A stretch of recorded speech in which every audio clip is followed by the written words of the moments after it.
functions, those that overlap, emergency, dealing with emergencies, there's a responsibility by both the national and the county government.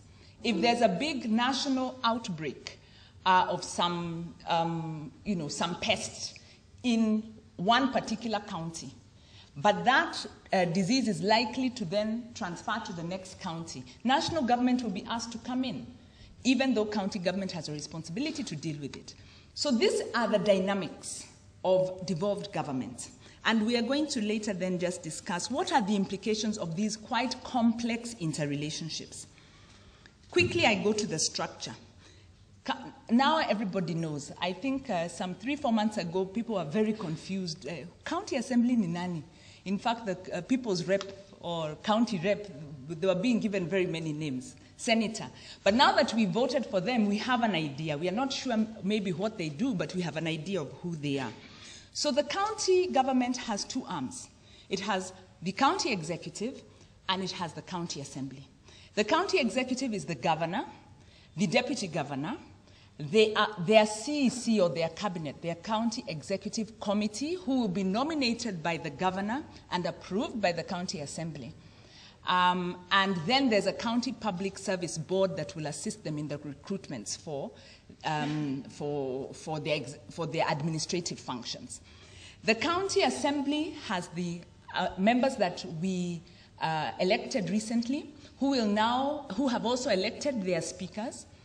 So the county assembly has the county assembly speaker, the deputy speaker, the majority party leader, minority party leader, and a county parliamentary service board. Of course, an important part of the county structure is the citizens. The citizens have been placed at the middle of development, as you will see. I won't go into the roles of these respectively. I think we can look at that later when in the open forum. But suffice to say, the county executive deals with the implementation of policy, the delivery of services.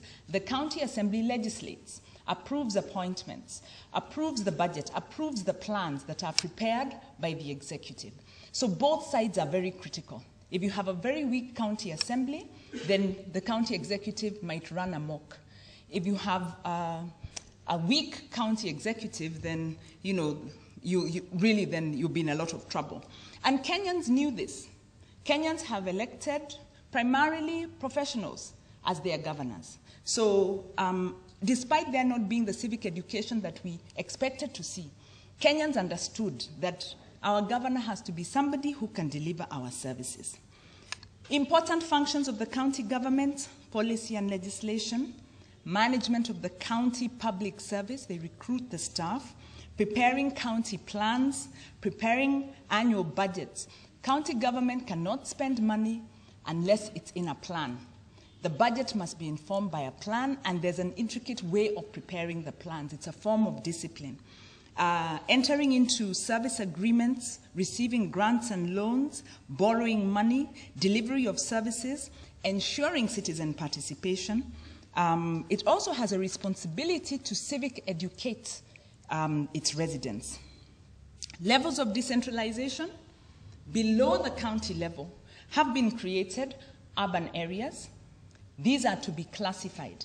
These are areas that have populations, depending on the threshold, over 500,000, they can then constitute a city. 250, an urban area. 50,000, a town. And they are managed, the cities and the urban areas are managed by a board, similar to what we've had with the city councils.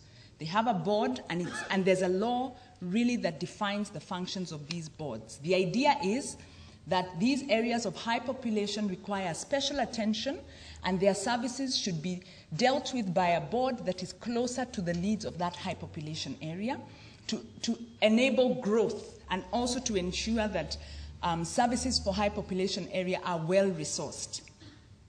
There's another level of decentralization, which is the sub-county. There are 290. They correspond with the constituency levels. There's then the electoral ward level. These are 1,450, as many as the county assembly members that we elected. And these, of course, are the wards, and then the villages. Villages will be, the administrative boundaries of the villages will be determined by the county governments through their own legislation. Each level has an administrator. The governor administrates, it's the executive authority of the county government. Urban areas will be administrated by the city or municipal manager. Sub-county will be administrated by the sub-county administrator. Electoral wards will be administrated by the ward administrator, villages by the village administrator. So you can understand why there is a big concern when national government has posted county commissioners and sub-commissioners all the way down to the local level, because already the counties have this structure. So you can wait to see there's going to be a lot of fireworks around that. Citizen participation is entrenched. Of interest is there's established a county budget and economic forum, and this forum will be the advisory forum for the county government on matters to do with planning and budgeting. There are county forums for direct engagement. The county is responsible for ensuring public engagement, for developing the structures, for doing the civic education.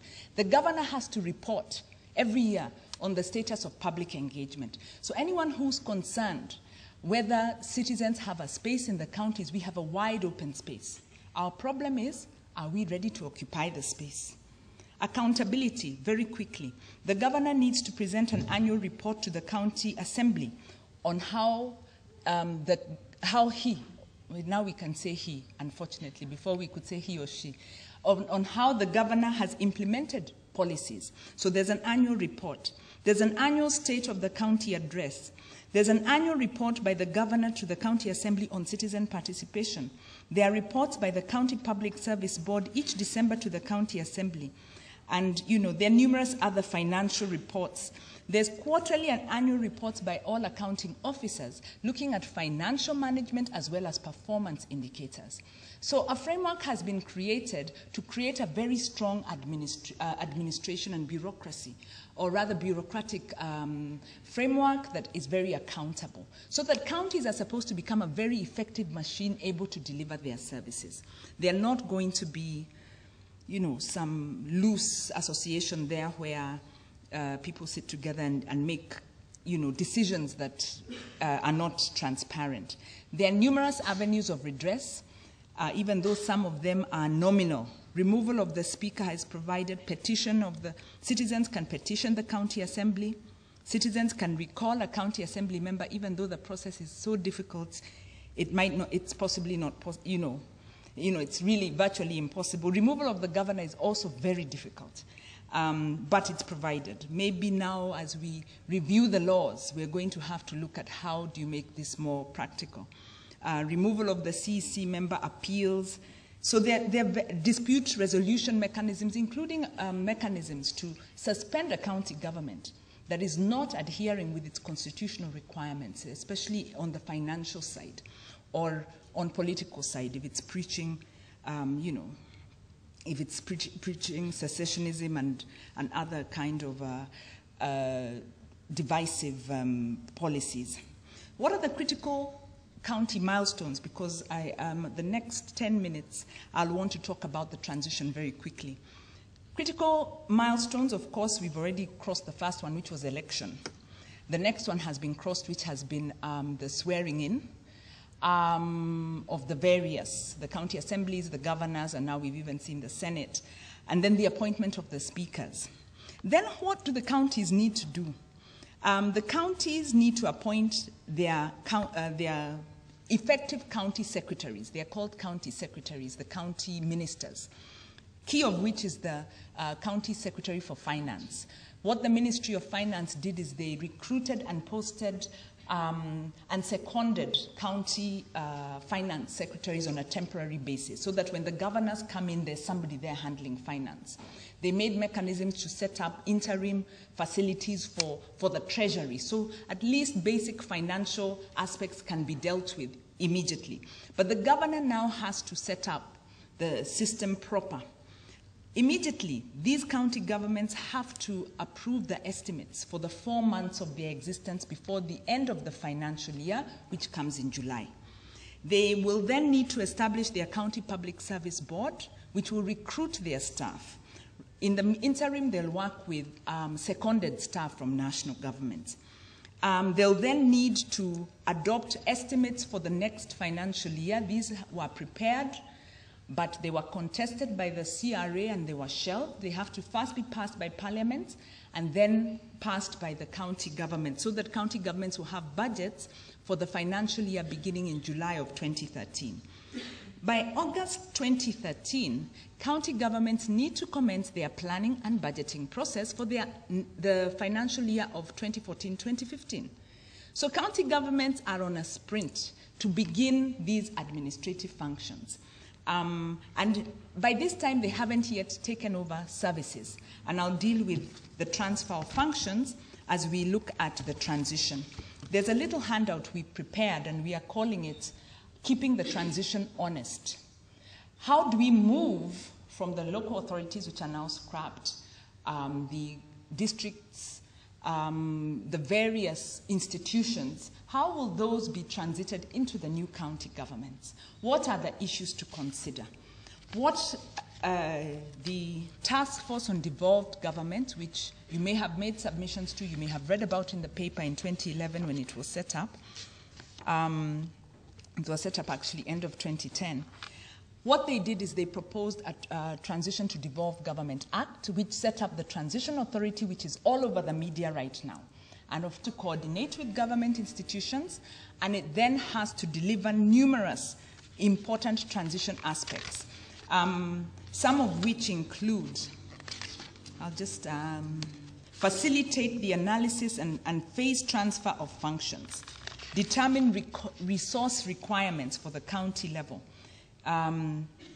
coordinate with relevant state organs to prepare the budgets for the first year of the county governments, prepare an inventory to validate, prepare and validate an inventory of all existing assets and liabilities. The big land issue is supposed to be dealt with here. So it has a lot of functions, including dealing with personnel transfer. So the Transition to Devolved Government has 8 members who were recruited competitively. It then has another number of members who are with key ministries of finance, of planning, Ministry of Justice, public service, who sit there as members. So these together form the Transition Authority, and they have then a secretariat and their staff. The transition is supposed to happen in 2 phases. Phase 1 was to prepare for the phased transfer of functions, because the Constitution says that our transition to devolved government will be phased. If Nairobi is not ready to take up health functions, it will not take them up until it's built the infrastructure. Of course, Nairobi is one of the privileged. It has a lot of the infrastructure it needs. It's maybe more marginalized areas that have problems. So counties will receive their functions as they go along, because the key aspect of devolution is to bring services closer to the citizens. But you can't give services unless a county is able to perform them. So the Transitional Authority has to ensure the capacity building, ensure the county is able to take up the functions, identify the functions and the timing and the resourcing, and ensure that happens. It's a risky process because capacity building can be delayed under the pretext of we are not ready. Finances can be withheld on the pretext of their functions have not been transferred. So we have to monitor the transition to ensure devolution does not become a stillborn because maybe the functions are not transferred and the resources are not transferred. So you're going to hear a lot of politicking, and it's not even politicking, a lot of consultation about the functions when they're being transferred and how they'll be transferred. The second phase of the transition is supposed to come after the elections, and it was actually assumed that the assets would have been audited, inventorized, and the first level of functions would have been transferred.